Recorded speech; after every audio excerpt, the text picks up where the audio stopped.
Here we're going through the Malibu boats. Here in 2025 and newer, there's an inflator and deflator option in the boats. Give you a quick tutorial on how it operates. You've got all the pieces and usually the hose that is strapped underneath the starboard rear seat.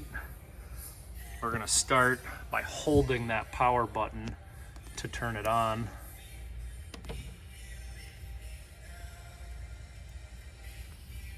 We need to set the pressure that we want to fill the tube or your mat to. Be a little bit of trial and error.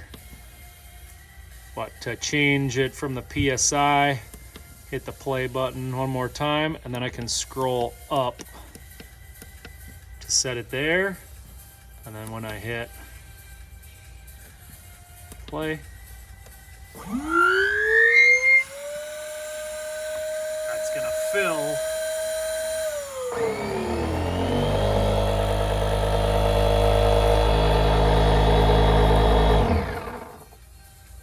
until it gets to the set PSI level.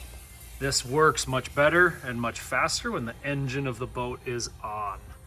When you're done, disconnect your hose. You've got a deflate option. Inflate is on the top. We hit the power button and hold it until it turns off. Good way to fill up, inflate, deflate some tubes, mats while you're out on the lake.